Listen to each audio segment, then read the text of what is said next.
Bueno, frente al tema de las FARC, es simplemente una muestra más del cinismo y de la crueldad de esta organización terrorista. Lo que pasa es muy grave, lo que está pasando es muy grave. Nosotros llevamos ya más de un año en este mal llamado proceso de paz sin un solo gesto de paz por parte de las FARC. Además, vemos que el gobierno, el presidente Juan Manuel Santos lo había dicho. La mesa se suspende el diálogo si asesinan a alguien importante. Mire, para los colombianos, el mayor y el sargento del ejército son muy importantes, y cada uno de los soldados y policías que han sido muertos por las FARC son muy importantes, y cada uno de los colombianos que en este proceso también ha caído es muy importante. Entonces yo creo que esto simplemente demuestra el cinismo de las FARC. Mire, a uno le duele ver que ellos están tan seguros y tan posicionados que no les importa salir a reconocer la infamia. El presidente Santos dice que tenemos casi que aplaudir que salgan y digan la verdad. No, ahí no hay nada que aplaudir. Ahí lo que hay es un cinismo tal y ellos se están sintiendo tan fuertes en el proceso que se dan el lujo de hacer lo que hacen y de salir a reconocerlo. Entonces aquí lo que tiene que haber es una reflexión profunda, porque yo creo que los colombianos estamos muy preocupados con lo que está sucediendo en La Habana. El gran susto que uno siente con Juan Manuel Santos y su gobierno es que él es una persona imprevisible. A él lo mueven las encuestas, y la prueba es, miren, le prometió una cosa, Petro hizo otra, y él suele dar ese tipo de bandazos. A mí que me preocupa hoy, que él está ante un escenario donde puede, como decía el doctor César, hacer el anuncio de que la paz está lista, así todos sepamos que es de mentira, que es de papel y que está siendo muy costosa y que no va a ser paz. Y si ve que eso no le da, que termine pateando un mes, 15 días ante la mesa. Porque él puede jugar con cualquiera de las dos cosas, y lo puede hacer, porque como él es alguien que no tiene claridad en los principios o hacia dónde quiere ir, pues a él le permite dar esa falta de postura, de claridad y de doctrina y de ideología, le permite dar esos bandazos. Entonces yo estoy muy preocupada con eso, y estoy muy preocupada también con el anuncio de las FARC, donde hace esa solicitud, porque mire, eso solo reitera lo que nosotros estamos denunciando hace tiempo. Hoy las FARC gobiernan desde La Habana. Hoy la política agropecuaria la define las FARC, no la está definiendo el gobierno con la SAC, con Fedegan, con los sectores del campo, la está definiendo con las FARC. Hoy no está definiéndose la política antinarcóticos con los colombianos, se está definiendo con el cartel más grande de droga en Colombia, que es las FARC, y ahora nos están diciendo que el tema minero entonces también lo van a definir las FARC. Mire, eso en una democracia no es serio, eso le hace mucho daño al país, eso le hace mucho daño a nuestro sistema democrático. Yo siempre he dicho, en una democracia la agenda nacional se discute como la discutimos nosotros acá en la plaza pública, en las universidades, con los ciudadanos que están bajo la ley, con el respeto y con las garantías, pero no se discute con una organización terrorista en La Habana, y eso es lo que viene sucediendo desde que este proceso empezó. Todas las políticas fundamentales de desarrollo del país se están discutiendo con las FARC, eso no tiene presentación. Yo creo que uno tiene que aprender de las experiencias extranjeras, pero uno no necesariamente puede traer lo que sucedió en un lugar a otro.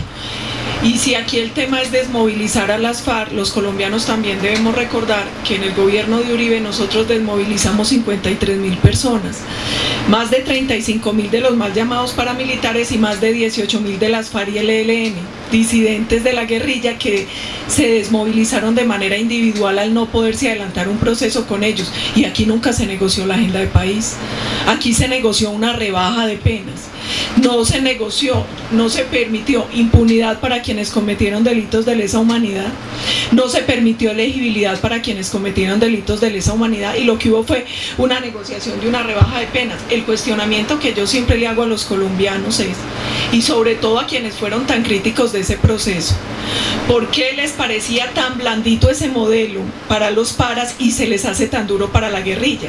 ¿Por qué no negociar bajo los mismos parámetros de exigencia de verdad, justicia y reparación, de penas mínimas para quienes cometieron delitos de lesa humanidad y de no elegibilidad para quienes cometieron ese tipo de delitos? Porque yo creo que ese es el cuestionamiento también que uno se tiene que hacer como sociedad. Y mire, si hoy nosotros permitimos que se cierre el proceso con las FARC en las condiciones que están dados de elegibilidad, impunidad. Ese mismo tratamiento después lo pueden pedir los paracos y las BACRIM. ¿Y qué va a pasar? Es que aquí lo que se pretende dar es una negación de justicia, y a mí siempre me salen con lo del M-19. Las FARC no es el M-19, este proceso no es el mismo, y Colombia en ese entonces no había firmado el Estatuto de Roma. Entonces uno también tiene que ver cómo en el mundo las condiciones van cambiando y se van generando nuevas exigencias en temas de justicia y de víctima que no permiten hacer lo que hoy el gobierno colombiano pretende hacer. Escribe un trino esta mañana Angelino Garzón muy temprano y dice: el retiro de la reunión de la CIDH nos alerta que vamos caminando de un país en progreso a un país en retroceso en materia de derechos humanos. Doctora Paola Holguín, frente al tema su lo que pasa es que, a ver, yo no creo que eso sea de frente un retroceso en el tema de derechos humanos. El presidente Santos hizo lo que tenía que hacer. Hay una jurisdicción interna, hay un código único disciplinario, hay una constitución que le da la potestad al procurador para hacer lo que hizo.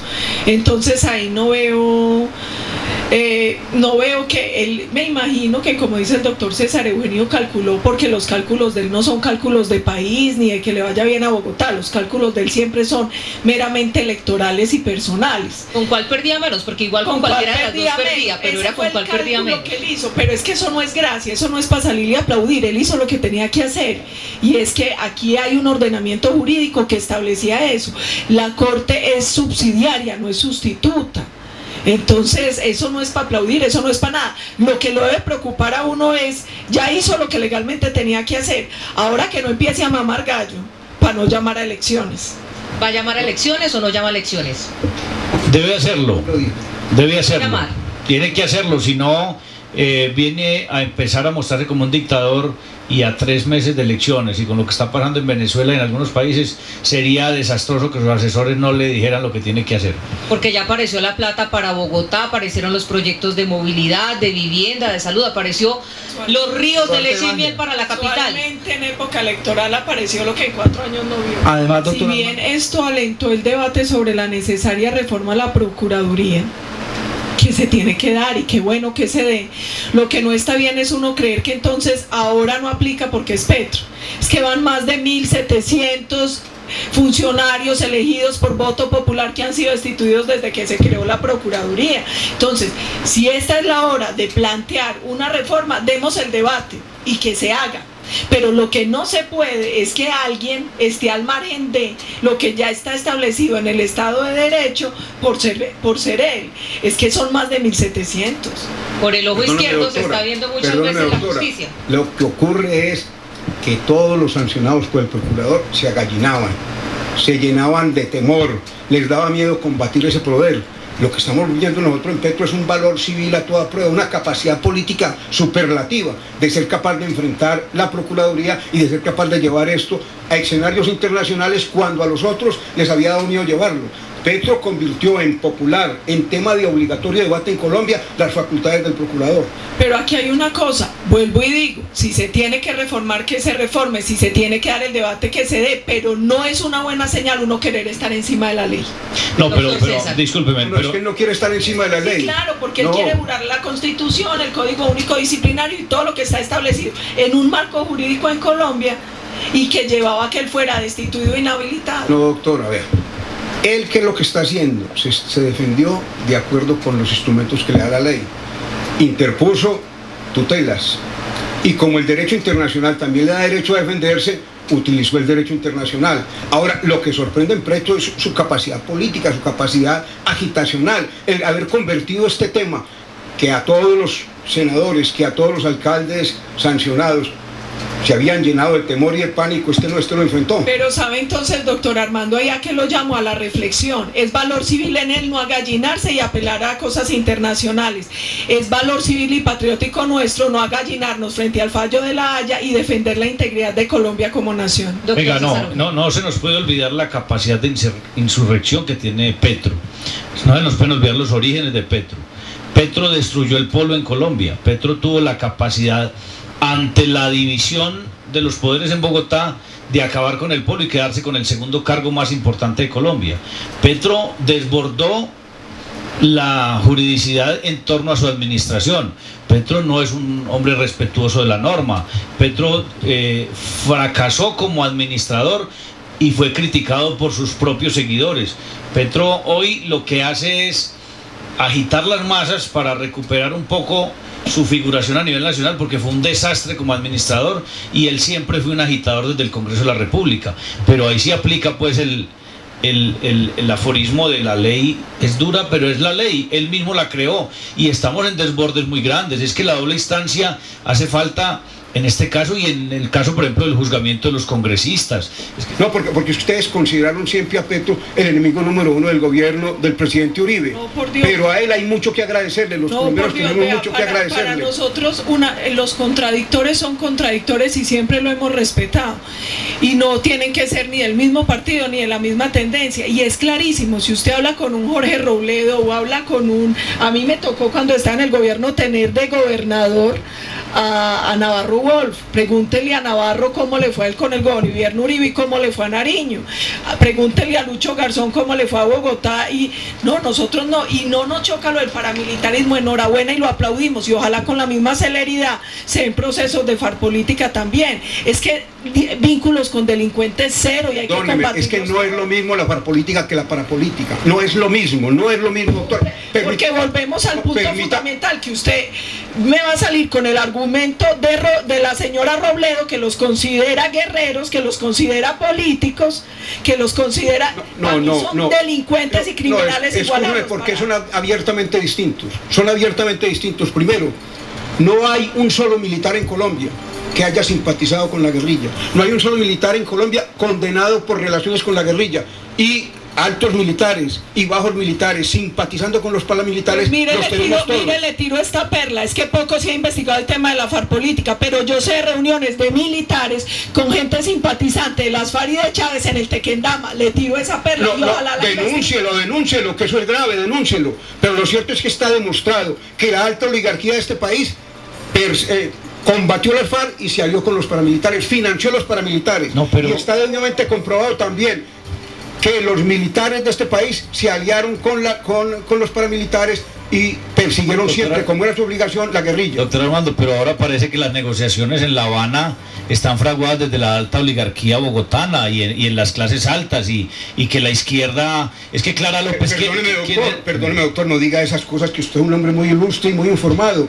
Están hablando con la guerrilla porque el presidente de la República lo está comandando. ¿Y quién lo llevó a él a eso? El que puede. ¿Y quién lo llevó a él a eso? De acuerdo con la Constitución, el que puede. ¿Y quién lo llevó a él a eso? Su hermano.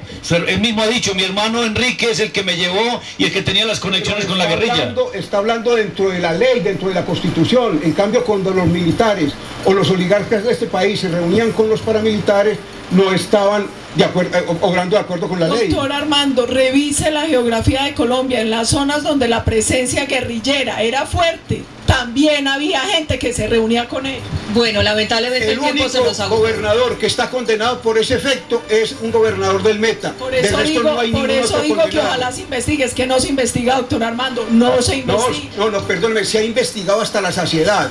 La relación se ha investigado hasta la saciedad. Bueno, y ahí le pongo dos casos que muestran la diferencia. Le puedo poner muchos más. Hasta aquí llegamos con este debate. Muchísimas gracias a nuestros panelistas, a nuestros oyentes por haber estado.